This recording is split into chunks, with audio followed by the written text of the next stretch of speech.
Alien. Kyekiriwo. Ebya Alien Skin bikyalanda. Twabadde ku Victoria Gardens. Florence nampijja naye ebibye mbiyina. Ye omukunja omusezi yagudde dda mu bintu. Butereevu mukwano gwange ntandise n'omukyala Florence nampijja ffenna tumumanyi bulungi wali ku BBS Telefina. Era ono yabaddeko ku mukolo gumu wali ogwa Stella Nandawula era nga bano babadde wali ku Victoria Gardens munange emikolo wegyabadde. Nga womanyi munange omugole atuuka ekiseera ng'alina okukanyuga ekimuli era ekimuli ekyo wokikanyuga munange wabeerawo akibaka. Kakati nno kino kyagudde mu ngalo za mukyala Florence nampijja era nga ekimuli kino kiba n'akalombolombo nti oyo aba kibase nga bakikanyuze munange essaawa yonna yaba addako.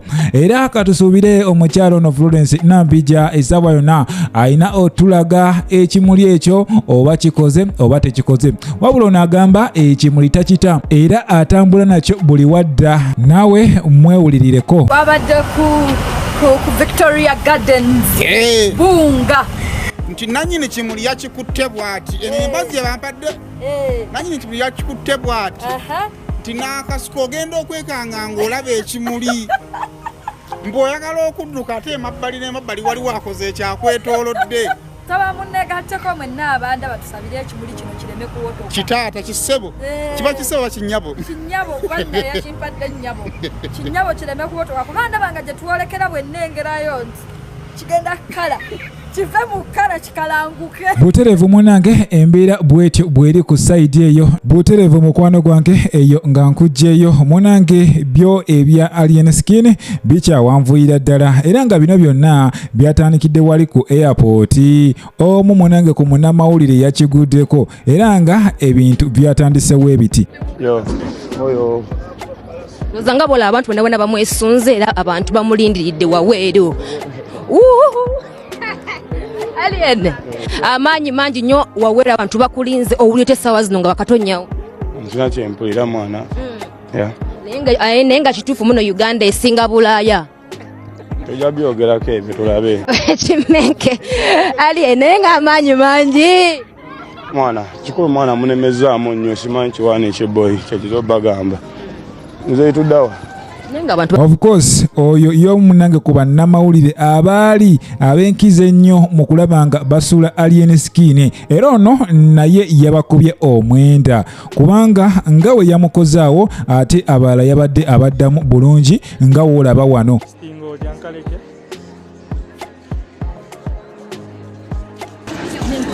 Alien. Kyekiriwo. Oyo. Butereevu oye Alien Skin awo bantu bangi bazze bamubuuzaako wabula nga ate abaddamu mu bulungi. Wabula ekibuuzo ekiriwo lwaki ate ono yamuzzeemu bw'atyo. Wabula abantu ab'enjawulo bavuddeyo ne boogera ku nsonga eyo ne bagamba oyo kyamugwanidde era singa kiba kisoboka munange TV zonna zandibadde ziyigira okwo kubanga TV zikoze kyamaanyi nnyo okubanga munange zisuula abayimbi. Banange yavuma omwana etuuka n'okunoonya Alien Skin yaani oyo awunya. Mubaani abalaba nti awunya. Nammwe emirimu tewali, Alien Skin watali mirimu tewali.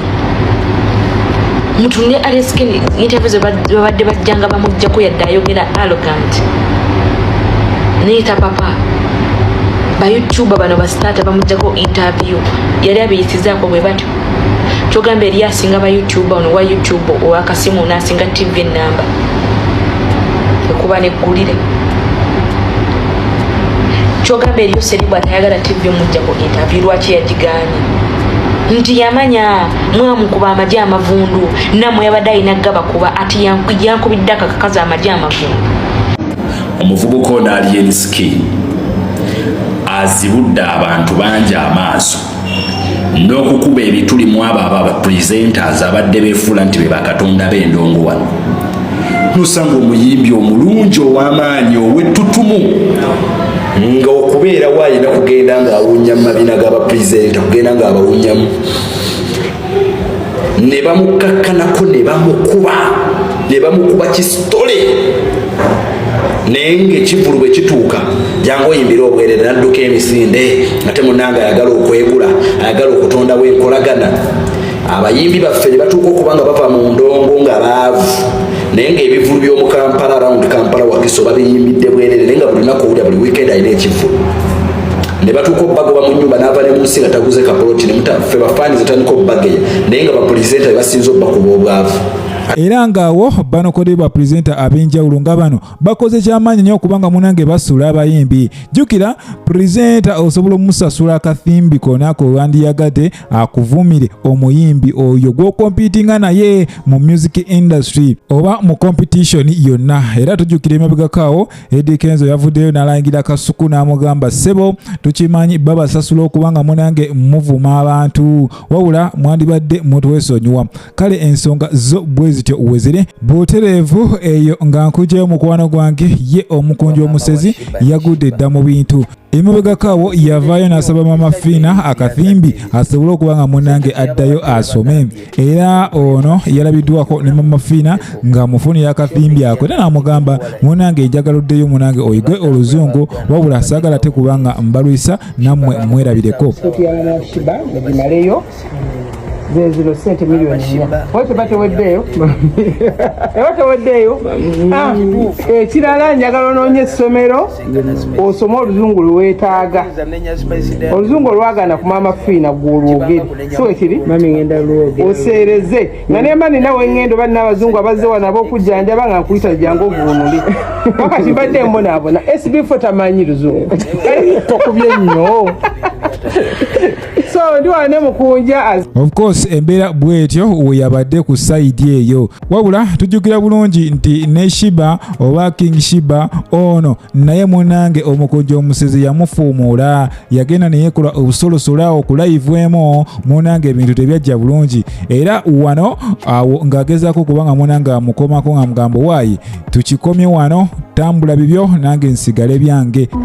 Passport yo yeeyo nsonyiwa mukunja wange nsonyiwa mu olaba nkwagala nnyo Shiba sigenda biddamu ati distance biranga munju sigenda kuddamu mukunja ate oyagala mbeere nga nkufuga bubi nze sirina mbeera kale munju nga soogera n'abantu ndoza kwogera n'abantu sigenda kuddamu mukunja wange no obulumi bwange Shiba ekintu kino lwakuba nti nsirika ebintu bino bikoledde ebbanga ddene lwakuba nze nsirika mikwano gye gimpugula mukwano gwange lwakuba nze nsirika Shiba sobola mikwano gye gimpugula nema. Of course embeera bwetyo bwe yali era nga byonna agamba byava eno. Jjukira Spice Dana nga wetumanyi munange n'omutima gwe omuyambi ono yavaayo n'awa King Shiba akathimbi munange balabike nga bakyusa famire yaabwe wabula byajja bubi ate sente bazizza mu walagi naawe weerabireko. Anyway ndowooza mulaba abantu baffe Spice Dana yakutte sente naziwa maama wa Shiba ne Shiba okukyamuukirira ennyo essanyu eringi lyazadde ebizibu. Sente ze yabawadde yabagambye mugende mukoleyo ka shopping obulamu bukyukeko. Shopping yatandikidde mu walagi ne batambula bavudde wano kaabadde kawungeezi. Shiba bamukomezaawo essaawa 8 ogw'ekiro nga basitudde mu situle. Maama Shiba naye ebyafuddeyo mu biwulidde. Kituufu bonna tewabadde walina ssuubi lisesenkana Spice Diana era tuyinza nenya Spice Diana olw'okukwata ssente n'azibawa kibanga kunenya muntu olw'omutima gw'omulungi naye amasanyu gazadde excitement essanyu ery'ensuso lyazadde ebyo. Naye wendaba abantu nga commenting ebintu byatategeera byotalinaako answer. Butereevu mukwano gwange awono n'enkujukiza nti obadde ku KIKA Media ensibuko ya mawulire watanaba kubanga osubscribinga genda maaso subscribinga likinga commentinga tusobole okuba nga temunange tutambula ffena. Saba Mukama Katonda abankuumire mweraba.